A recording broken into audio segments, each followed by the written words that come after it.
সে যার কারণে আমরা এত দূর আসছি। আমরা সীতাকুণ্ড যাওয়ার প্ল্যান ছিল, তো গত ভিডিওতে তো আমরা এখন সবাই মিলে যাচ্ছি। এটার নাম কি? বাকেরখানি। আমরা এখন নতুন একটা কৃষ্ণ মন্দিরে যাব সবাই মিলে একসাথে, তো সেটাই আপনারা বাকিটা দেখতে থাকুন।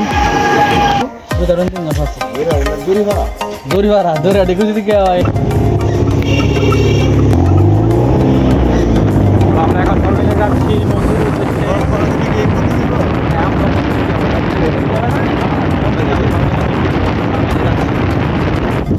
বাইকটা আমাদের ফ্লো করতেছে। আসো, তো রেল লাইনটা পার হচ্ছি আমরা, তারপর খানিকটা দূরে। তো মোটামুটি জায়গাটা খুব সুন্দর।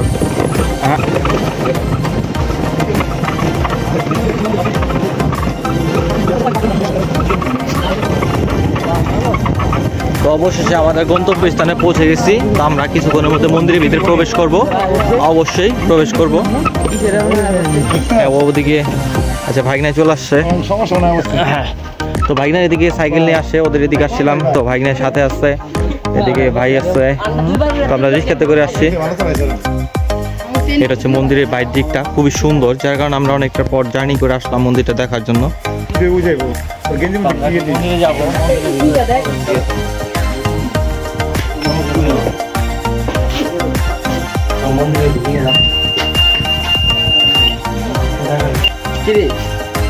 সে যার কারণে আমরা এত দূর আসছি। সবাই পুরো একদম ভিডিও করার জন্য পাগল হয়ে গেছে। এর মাঝে আমরা করতেছি, এদিকে ভাগিনা আছে। ভাগিনা ভাগিনা ভাগিনা। তো একটা জিনিস খুবই ভালো লাগলো, মন্দিরে এখানে লেখা ছিল যে আমাদের জুতো রেখে ভিতরে প্রবেশ করতে হবে। সেটা অবশ্যই করা উচিত ছিল, কারণ মন্দিরে হচ্ছে পবিত্র স্থান, যেখানে সবাই মিলে।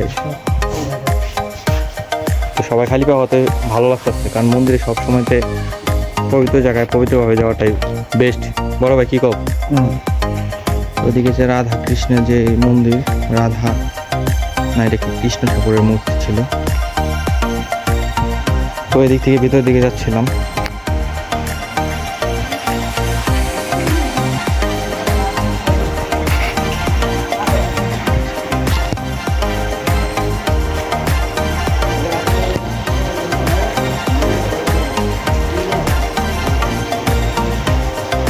স্পেস আছে, যারা আপনি ঘুরতে আসবেন তারা এখানে বসতে পারবেন।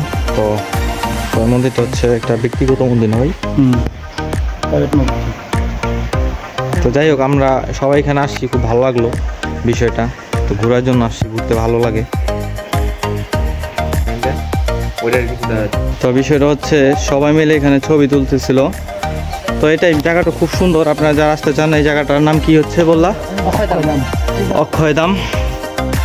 আর এত সুন্দর মন্দিরটা অবস্থিত হচ্ছে আমাদের নরসিংদী জেলা রায়পুর থানা, আর গ্রামটি হচ্ছে দড়িপাড়াতে। আপনারা যারা আসতে চান তারা আসবেন। তো মন্দিরটা খুবই সুন্দর। যারা আমাদের মন্দির ঘুরতে নিয়ে এসছে আমাদের বড় ভাই, স্পন্সর ভাই ভাস্কর মন্ডল। হ্যাঁ, তো জায়গাটা খুব সুন্দর, ভালো লাগছে বড় ভাই। আমরা আবার যাবো আরেক জায়গাতে ঘুরতে। বারবার এসো, ভক্তদের নিয়ে আসবে। মন্দিরে একটা বিষয় খুব ভালো লাগছে, এখানে সিকিউরিটির সুব্যবস্থা আছে। আপনারা যারা আসতে চান আসতে পারেন, সমস্যা না। ভাই তো পুরাই প্যারিং, পুরাই ছবি তুলতেছে, পুরো ফাড়ায় লাইতেছে ছবি তুললা। তো এটা হচ্ছে আমাদের মন্দির, এখানে আজকে ঘুরতে আসছিলাম। তো আমি সর্বদা ব্লগ আসি না, তো আজকে জায়গাটা খুব সুন্দর, যার কারণে আমি আবার ব্লগ আসলাম। তো আমি চেষ্টা করবো, তার পরবর্তীতে আমরা সীতাকুণ্ড যাওয়ার প্ল্যান ছিল। তো গত ভিডিওতে আপনাদের বলছিলাম, তো যদি সীতাকুণ্ড যাই অবশ্যই আপনাদের দেখাবো পুরো ভিডিওটা। ধন্যবাদ। তো ইনি হচ্ছে মন্দিরটাকে প্রতিষ্ঠাতা। তো একজন খুব ভালো লোক, নাম হচ্ছে মনীন্দ্রচন্দ্র পাল। তো উনি নিজ অর্থায়নে মন্দিরটা করছে। তো আমরা এখন সবাই মিলে চলে যাচ্ছি। পরবর্তীতে আপনাদের ভিডিও দেওয়ার জন্য একটা চেষ্টা করবো।